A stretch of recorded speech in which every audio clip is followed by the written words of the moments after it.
दें कि कोरोना महामारी के बीच 5 राज्यों में विधानसभा चुनावों की तारीखों का आज ऐलान हो गया है। 10 फरवरी से सभी 5 राज्यों में मतदान भी शुरू होगा। आपको बता दें कि चुनाव आयोग ने प्रेस वार्ता कर इन तारीखों पर मुहर लगा दी है। मुख्य चुनाव आयुक्त सुशील चंद्रा ने उत्तर प्रदेश, उत्तराखंड, पंजाब, मणिपुर और गोवा विधानसभा चुनावों के लिए तारीखों की घोषणा करते हुए चुनावी कार्यक्रम की जानकारी साझा की और इसके साथ ही सभी चुनावी राज्यों में आचार संहिता भी लागू हो गई है। उत्तर प्रदेश में 403 सीटों के लिए 7 चरणों में चुनाव होंगे, तो वहीं उत्तराखंड की सभी 70 विधानसभा सीटों के लिए एक चरण में, पंजाब की 117 विधानसभा सीटों पर भी एक चरण में मतदान होगा। इसके साथ ही गोवा में 40 विधानसभा सीटों के लिए एक चरण में वोटिंग होगी, तो वहीं मणिपुर में 60 सीटों पर 2 चरण में चुनाव संपन्न होंगे।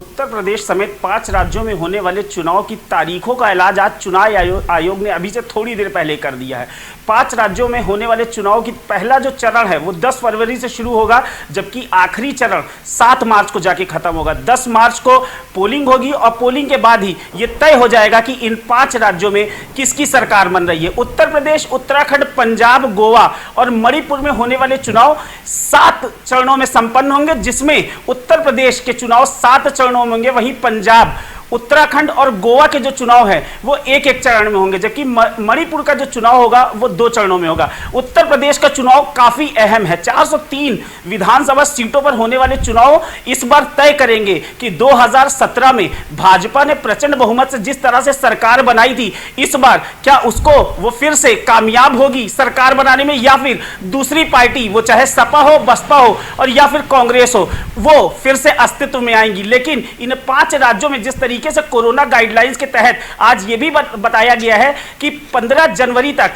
चुनावी रैली किसी भी तरीके की, चाहे वो साइकिल रैली हो या फिर वो चुनावी रथ यात्रा हो और या फिर फिजिकल रैली हो, सभी तरह की रैलियों पर रोक तो लगाया गया है। लेकिन इन 7 चरणों को इस तरीके से विभाजित किया गया है कि कम समय में चुनाव इन 5 राज्यों के हो सके। लेकिन चुनाव तो संपन्न होंगे, लेकिन जो कोरोना गाइडलाइंस है, क्योंकि कोरोना की जो तीसरी लहर है ओमिक्रॉन जिस तरीके से दस्तक दिया और पिछले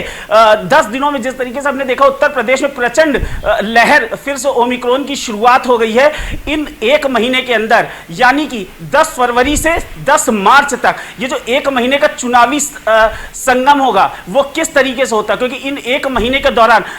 भीड़ उमड़ेगी और 15 जनवरी के बाद से चुनाव आयोग ने कहा है किसी भी राजनीतिक पार्टी को अगर रैली करनी है तो उसको इलेक्शन कमीशन से या फिर सरकार के ही उत्तर प्रदेश, उत्तराखंड, गोवा, पंजाब और या फिर मणिपुर, वहां की जो सरकारी तंत्र है, जो इलेक्शन कमीशन होगा, उससे परमिशन लेनी पड़ेगी। लेकिन इन 5 राज्यों में यह तय करना होगा कि जिस तरीके से उत्तर प्रदेश और उत्तराखंड में भाजपा की प्रचंड लहर से और प्रचंड बहुमत के साथ सरकार बनी थी, क्या 2022 के चुनाव को भी संपन्न करेंगे, क्योंकि पश्चिम से शुरुआत हो रही है इस बार चुनाव की। और न सिर्फ इस बार, क्योंकि पिछले बार भी देखा गया था पश्चिम से ही शुरुआत हुई थी, क्योंकि उत्तराखंड और उत्तर प्रदेश की जो सीमा है वो पश्चिम इलाकों से शुरू हो जाती है, यानी कि मेरठ, मुजफ्फरनगर और सहारनपुर को जोड़ती उत्तराखंड की सीमाएं पश्चिम से शुरू होती हैं। और इस बार भी जब उत्तराखंड का चुनाव संपन्न होगा दूसरे चरण में, क्योंकि उत्तराखंड का जो चुनाव है वो एक ही चरण में संपन्न हो रहा है, 70 सीटों पर होने वाले उत्तराखंड के चुनाव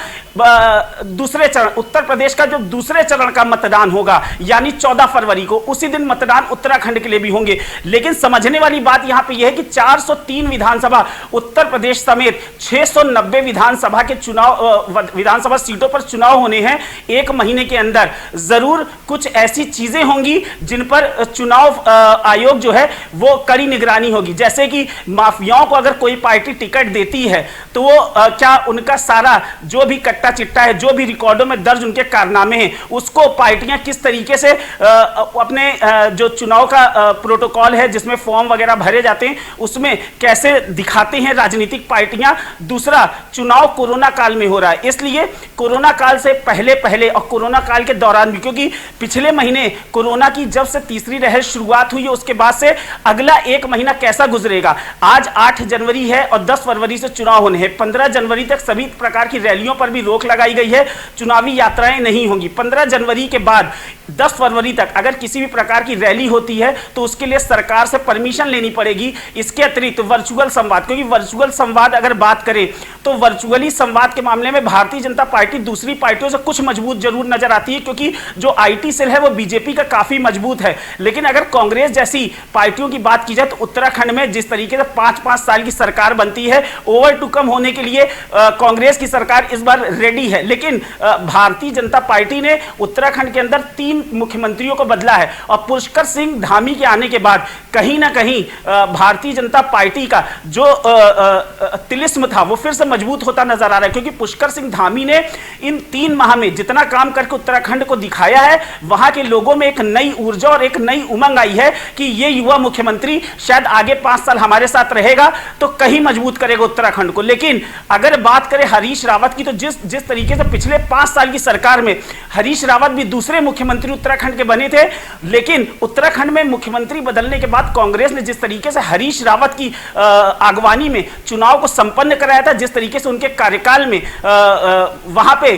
उत्तराखंड में काम हुआ था, उससे भी कहीं भी ये नहीं कहा जा सकता है कि कांग्रेस कहीं भी हल्के में। हाँ, उत्तर प्रदेश में जरूर भारतीय जनता पार्टी को कड़ी टक्कर देती समाजवादी पार्टी नजर आ रही है। लेकिन 2017 की बात करें तो जिस तरीके से चुनाव हुए थे, पिछले बार भी 1 महीने के अंदर ही चुनाव संपन्न कराए गए थे, तब कोरोना जैसी कोई भी लहर या दस्तक नहीं थी। लेकिन भारतीय जनता पार्टी की जिस तरीके से दस्तक थी 2017 में, उसको देखते हुए यह लगता है कि समाजवादी पार्टी की इस बार जो नई जोश, नई उमंग, नई तरंग तो है, नई हवा है, नई सपा है का स्लोगन भी है, लेकिन उस पर अखिलेश यादव किस तरीके से हथौड़ा मार पाएंगे, या योगी सरकार फिर से अपने 5 साल के कार्यकाल के बल पर दोबारा सरकार बनाएगी। कांग्रेस या बसपा की बात करें तो बसपा फिलहाल अभी भी सरेंडर मोड पर है। ऐसा लगता नहीं है कि चुनाव में कुछ खास तैयारी लेकर आ रहे, लेकिन क्योंकि बसपा का अपना अलग वोट बैंक है, 4 बार मुख्यमंत्री रह चुकी मायावती, उनको पता है कि विधानसभा चुनावों में किस तरीके की टक्कर होती है। लेकिन 2017 में 19 सीटों पर सिमटने वाली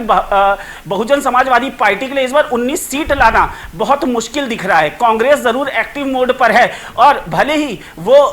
सरकार बनाए या ना बनाए, लेकिन सभी पार्टियों को यह मालूम है कि प्रियंका गांधी के आने के बाद से कांग्रेस पार्टी भले ही सरकार नहीं बना पाएगी, लेकिन कईयों का समीकरण बिगाड़ने में या बनाने में कांग्रेस पार्टी का एक अहम रोल होगा। लेकिन फिलहाल जिस तरीके से 7 चरणों में उत्तर प्रदेश के चुनाव हैं, इस बार ये जरूर खास है और इस बार जरूर नया है कि ओमिक्रॉन या कोरोना जैसी लहर में उत्तर प्रदेश में चुनाव होने जा रहे हैं और इन चुनावों का कितना असर पड़ेगा ये देखने वाली बात होगी। लेकिन 7 चरणों का चुनाव फिलहाल 10 फरवरी से शुरू हो रहा है और 10 मार्च को